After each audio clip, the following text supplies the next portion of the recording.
Okay, I'm at Cascade Caverns. It looks like there's a campsite here too. That's pretty cool. Looks like people live here full time actually in their RVs. This might be an option to stay in actually.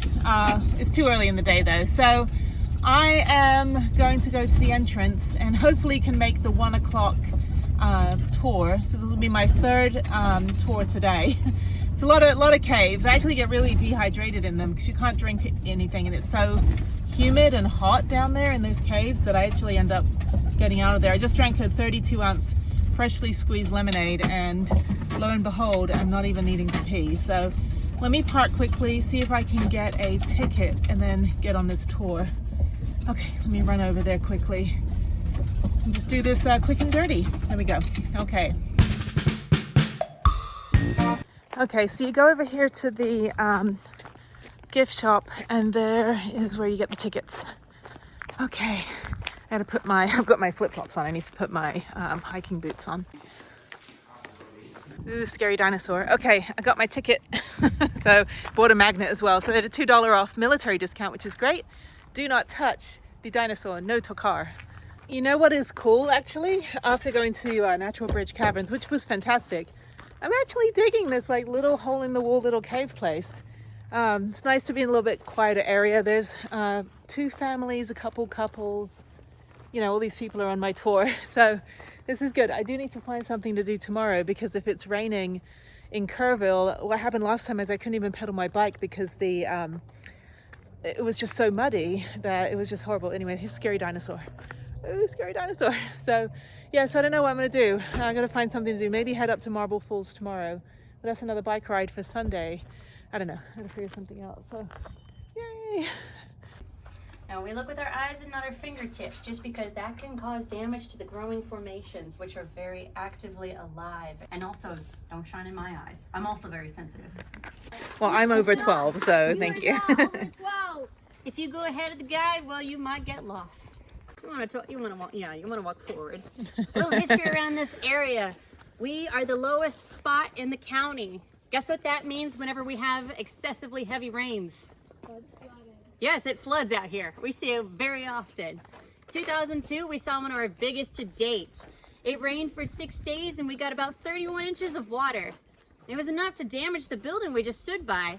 That used to be the old housing for the guides, the owners, as well as the gift shop.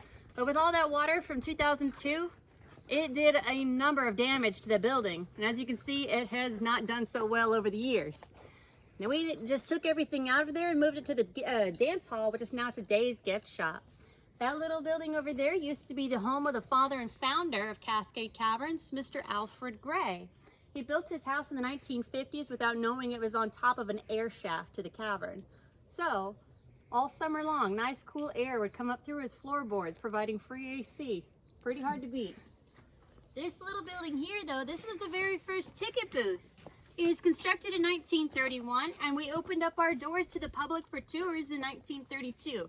Now this one we can touch, so go ahead and get a feel of the limestone on the outside wall. It's Glen Rose limestone, which we're very rich with here in the hill country. It is also what you will find inside of the cavern.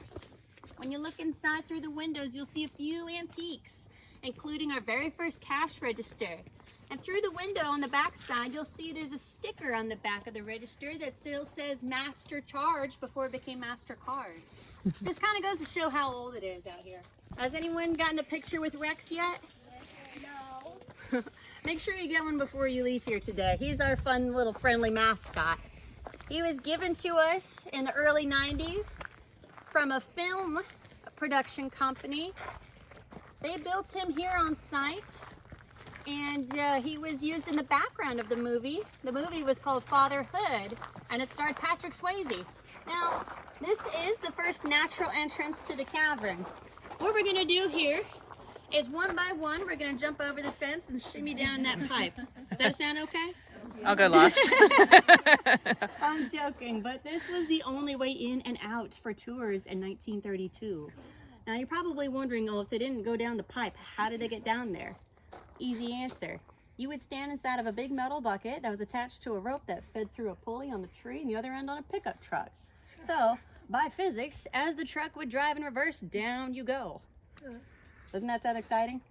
That's the most Texan way to get down there, would they put it on the back of a truck. Well, today we now call, well, we refer to that as the redneck elevator. And we probably could jerry rig it to make it happen once more, but if we tried, OSHA would have a field day with us. Watch your steps on these stairs. Some of them are going to be a little slippery.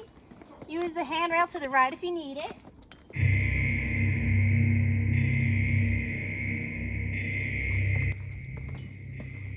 Now when we come up here and turn this corner, those stairs are going to be the most slipperiest of all. So watch your step, use the handrails. But once we get inside the cavern, it'll feel just fine. The list of the world's longest caves. Oh, right. Mammoth and Wind Cave are on that list. If you're taller than me, please watch your heads in this room. The ceiling does dip low, so watch out for it. Come on inside. Glad to have you here. I do want to point out our first little pool of water over here. As you can see, there's quite a bit of water there. You're going to see lots and lots of water in our cavern. We are known as the wettest show cave in Texas. So if you get dripped on in here today, don't worry. It's good luck. Now, all of the water that drips from the ceiling has had 7 years to filtrate through the limestone. And when it comes down into our cavern, all that time has had it purified. It's about 98% pure, which means it's drinkable water. Watch your heads right there. There you go. This is the Balcones fault line. Now this was formed from an earthquake over 20 million years ago. The earth shook and created the faults, and from there, over the last 20 million years, water has flowed through here and has eaten away the rock or carved it out to give us our marvelous cavern. Now if you come up a little bit further, you're going to take a look on the right-hand wall. This wall is a fossilized coral reef. You're going to see lots of fossils through here of the shells of the animals that lived in the water over 120 million years ago. That was during the Cretaceous period. So most of this area, including most of our continent, was all underwater at that point. This is called the Travertine Dam. About 6 feet behind the wall, there's a big pool or reservoir of water. Whenever the level of water is high enough, it actually flows from a crack right here where my shadow is pointing to. But as you can see, water is not flowing at the moment. That means the level is too low. But when it does flow, it cascades water down, Cascade Caverns, there you go, and it deposits a mineral known as calcite, and that is what creates the majority of our formations here in the cavern. Now, there's a nice little splash of color there on the wall. Take a wild guess. What do you think that green and blue is? I know you'll know. That's algae. Nothing more but algae. Yeah. It's called lamp-and-floor algae, and it starts growing on the surface of the cavern walls, wherever there's a light nearby. Actually known as the giant molar. In our cavern, we like to call the formations as we see them. The giant molar is the largest and oldest of all of our formations. He's about 1 million years old, give or take a month or two. But he's also the most popular because this was the stopping point of the tour. Making improvements outside as well as inside the cavern, but they pumped out all the flooded water and they built these walls to contain the pools and laid a path down. Now, watch your step on those stairs and then watch your head immediately after. You may need to duck. You do want to avoid bumping into those because then you will get the worst souvenir here at the cavern. How are we doing that there? Gesundheit. I'm sure you figured out why now. Could use an umbrella down here, couldn't we? Now, like I mentioned earlier, when you get dripped on here in the cavern, that is good luck. Those are cave kisses. Each drop is another year of good luck for you. So we can get lots of kisses right here in this room. Now, all the water that's dripping through the rock, especially right over there, from these little straws. Oh, well, hello. All right, everybody. One of my friends is here to say hello. Don't worry, try try not to shine your light on him. We'll just let him fly on through. There we go. Now, we don't want to point the light. We don't want to point the light on our little friends just because it can disorient them. Okay? He's still pretty awake and active, but don't worry, he won't bother us. Don't stand up too quickly. Use the handrail if you need it to the right, and the stepping stones will help keep your shoes dry. All right, watch your heads and good luck. All right, we're crouching down.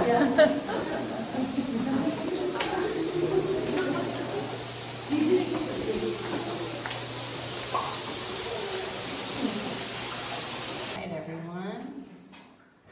Flashlight down, please. Don't shine on the animals. Thank you. This is Bat Trick, the tricolored bat. It's like Patrick, but bat themed. Yeah, Bat Trick here has been sleeping in this spot for the last couple of weeks. He's found himself somewhere cozy to be for his hibernation. The tricolored bats are the second smallest species of bat in North America. So Bat Trick here is a full-grown adult. This is as big as they get. Now, we're gonna let him rest, but we will encounter more bats throughout the cavern. This is the one spot in the cavern we are allowed to touch. So, if you'd like to find out, feel free to come give it a nice little pat. If you're tall enough and you can reach, stick your hand in the water up there. Just find out how cold it is. But this is the touchstone. Back in the day, they used to allow people to walk through here without a guide, and people would actually touch everything and just whatever they felt like. They didn't know back then what kind of damage the oil and dirt on our skin could do to the formations. So this one in particular saw a lot of cats, I guess I should say. And watch your heads, the ceiling does hang a little low. A lot of large, low-hanging formations. We do want to avoid bumping into them. And if we can, please avoid stepping to the left. We do have formations growing down on the ground. Who can tell me what's down here on the ground?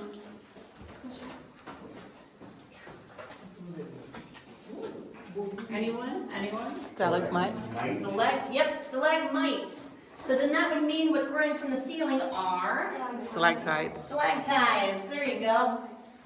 Now, who can tell me what these are? Pipes. Stalagpipes. Oh God. And to continue on with this joke, this is a stalagmite.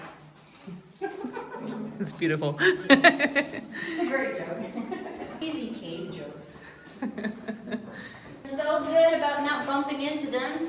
Let's keep that momentum. From this point on in the cavern, the rooms only get larger. Yeah, I know that hallway's pretty cramped and crowded, isn't it? Alright. So just know, there are no winners, no losers here in this game. There's no right or wrong answers. It's more just a participation sort of thing, but I want everybody to take a look right up here at these formations. I want you to tell me, what do they look like to you? Just shout it out. Elephant trunks. Do what? Elephant trunks. Elephant trunks. Tulips. Did I hear gloves? Tulips. Oh, tulips. Oh, that's a new one, actually. They do look like tulips. Where my shadow is pointing to, this right here, jutting out of the wall, this is the shin bone of a mastodon. Now, if you're familiar with Ice Age terminology and stuff like that, a mastodon is like the smaller version of a woolly mammoth, a big hairy elephant. That shin bone is about 4 feet long. We can only see about a foot of him here. The rest of him is buried in the wall.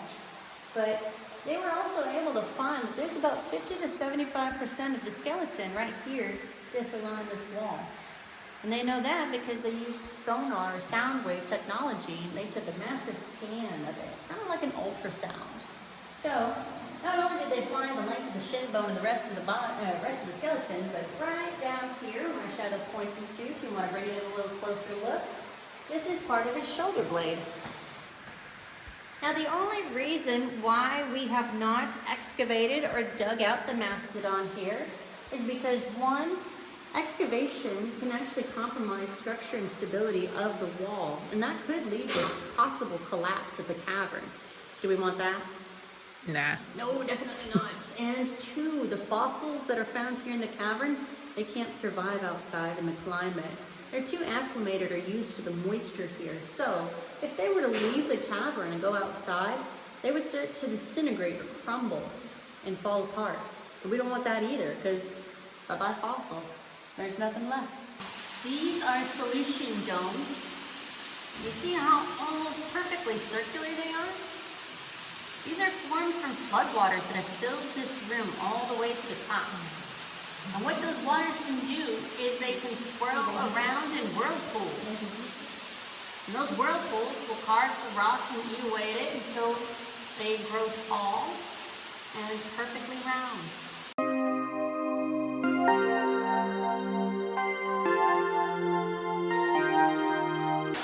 And in the ceiling we have what looks a lot like a cross from that fault line and a line that cuts through the center. Back in the 1950s, when they built this part of the cavern, we actually would hold church services down here.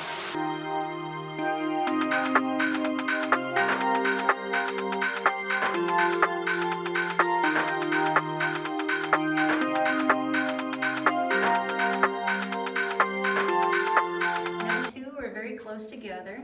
Just like I mentioned earlier, they're not very sociable. He comes down to take pictures of every single bat he finds. He counts the numbers that we have in the cavern currently, and he will take a little cotton swab to each bat he has access to and give him a little swab and send it off for testing just to make sure we don't have white nose syndrome here.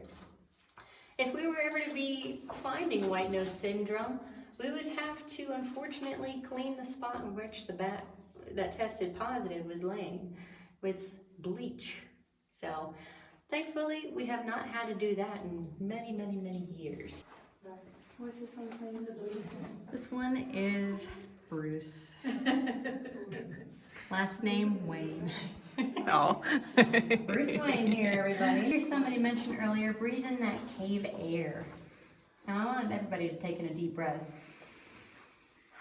Cave air, right? Smells good? Does it smell like guano? It doesn't. It doesn't. That's because these little guys are all potty trained. They don't use the cavern as their bathroom. They take their business outside. So that's why we don't have piles of guano laying around here.